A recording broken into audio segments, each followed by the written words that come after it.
Testosterone level अगर कम हो जाए तो मर्दों के अंदर जो रिप्रोडक्टिव टिश्यूज़ हैं जैसा कि टेस्टिस और प्रोस्टेट हैं और औरतों के अंदर ओवरीज हैं, इनकी डेवलपमेंट, इनकी ग्रोथ प्रॉपर ना हो पाए। अगर टेस्टोस्टेरोन लेवल कम हो जाए तो बॉडी का साइज़ जो है वो प्रॉपर बढ़ ना पाए, इंक्रीज़ ना हो पाए, जो कद लंबा होता है वो ना हो पाए। अगर टेस्टोस्टेरोन लेवल जो है वो कम हो जाए तो हड्डियों का साइज़ प्रॉपर ना बढ़ पाए, हड्डियों के अंदर जो ताकत आती है वो ना आ पाए। और अगर टेस्टोस्टेरोन लेवल कम हो जाए तो बालों की जो ग्रोथ और लंबाई है, जो हेयर्स घने होते हैं, ग्रो करते हैं, वो प्रॉपर ना हो पाए। इसी तरह अगर टेस्टोस्टेरोन कम हो जाए, जैसे बचपन में आवाज़ बहुत पतली होती है, बारीक होती है और वक्त के साथ साथ आवाज़ डीप होना शुरू हो जाती है, आवाज़ भारी होना शुरू हो जाती है, तो वो भी टेस्टोस्टेरोन लेवल की वजह से होती है। अगर टेस्टोस्टेरोन लेवल कम होगा तो आपकी आवाज़ में जो भारीपन आता है वो नहीं आएगा। आपके जो फेशियल ग्रोथ है, जो आपके फेस के ऊपर नोज़ है, आपके जॉल्स हैं, आपके ये सारी चीज़ें जो है वो प्रॉपर अपनी शेप में ना आ पाएँ और आपके कद की लंबाई पे इफ़ेक्ट पड़ सकता है। और इसके साथ साथ क्या होता है कि एक टर्म जो लिबिडो यूज़ होती है, उसमें बहुत कमी आ जाए। जो मेल मर्द के अंदर जो मर्दों वाली खसूसियात आती हैं वो टेस्टोस्टेरोन लेवल की वजह से आती हैं। उनकी सेक्स ड्राइव जो है वो भी टेस्टोस्टेरोन लेवल की ही वजह से होती है। जिनके अंदर टेस्टोस्टेरोन लेवल बहुत कम होता है तो उनके अंदर ये चीज़ें नहीं पाई जाती, उनके अंदर जो है पबर्टी जो है वो प्रॉपर नहीं होती। अब हम देखते हैं ये जो किंग हार्मोन है ये बॉडी के अंदर बनता किस तरह से है, रिलीज़ किस तरह से होता है और ये कहाँ कहाँ से होते हुए क्या क्या चीज़ें इसमें इन्वॉल्व होती हैं और कौन से ऑर्गन्स इसको सपोर्ट करते हैं। तो दिमाग का एक हिस्सा होता है जिसे हाइपोथैलेमस कहा जाता है, इसके अंदर एक ग्लैंड मौजूद होता है जिसको पिट्यूटरी ग्लैंड कहते हैं और टेस्टिकल जो होते हैं वो इनके अंदर डायरेक्शन होते हैं, इन्हीं की डायरेक्शन पे वो चलते हैं। होता क्या है, मैकेनिज्म क्या है यहाँ पे, जब हाइपोथैलेमस गोनाडोट्रोपिन हार्मोन को रिलीज करेगा देन जो पिट्यूटरी ग्लैंड होता है वो प्रोड्यूस करेगा ल्यूटिनाइजिंग हार्मोन को, जिसे हम एलएच हार्मोन कहते हैं। जो ये हार्मोन है वो ब्लड के जरिए होता हुआ गोनैड्स के पास जाएगा। गोनैड्स क्या होते हैं, मेल के अंदर टेस्टिस को कहा जाता है और फीमेल के अंदर ओवरीज को कहा जाता है। जब ये luteinizing hormone LH hormone gonads के पास जाएगा तो देन वहाँ पे क्या होगा, स्टिमुलेशन और प्रोडक्शन जो होगी वो टेस्टोस्टेरोन की होगी और फिर टेस्टोस्टेरोन जो है वो टेस्टिस के अंदर रिलीज होगा और फिर वो आगे अपनी जैकुलेशन डक्ट की तरफ जाएगा। तो ये सा मैकेनिज्म कि टेस्टोस्टेरोन जो है वो कहाँ कहाँ से बनता है और किस तरह से बनता है।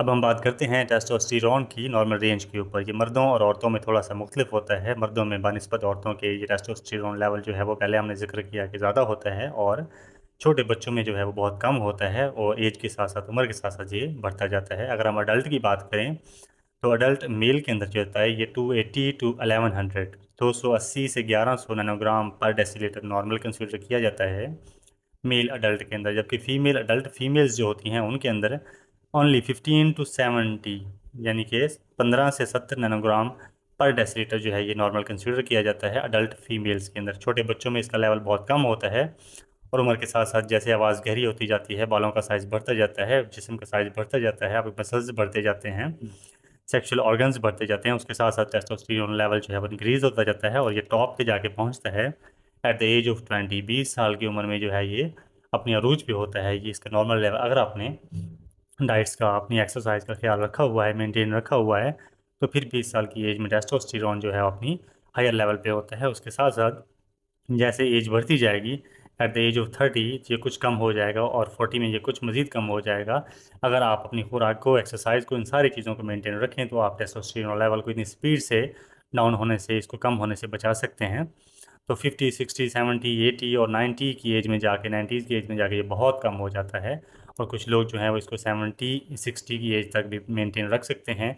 तो किस तरह से रख सकते हैं, जो लोग अल्कोहलिज्म नहीं करते, शराब नोशी नहीं करते, सिगरेट नोशी नहीं करते, एक्सरसाइज का प्रॉपर ख्याल रखते हैं और इसके साथ साथ अपनी ख़ास तौर पे जो है वो खुराक का बहुत ज़्यादा ख्याल रखते हैं, वो प्रोटीन इनटेक को ज़्यादा रखते हैं, ज़्यादा बैठने वाला काम नहीं करते, एक्सरसाइज को मेंटेन रखते हैं, तो उन लोगों में टेस्टोस्टेरोन लेवल जो है वो इतनी जल्दी डाउन नहीं होता बनिस्बत इसके कि जो लोग एहतियात नहीं करते, प्रॉपर खुराक नहीं करते। खुराक का इसके अंदर बहुत ज़्यादा रोल होता है। तो आपकी डेली रूटीन की डाइट है, जंक फूड्स जो है वो इसको बहुत ज़्यादा डाउन करती है। फास्ट फूड खाने वाले लोगों के अंदर जो है ये 15% तक जो है ये कम पाया जाता है टेस्टोस्टेरोन लेवल।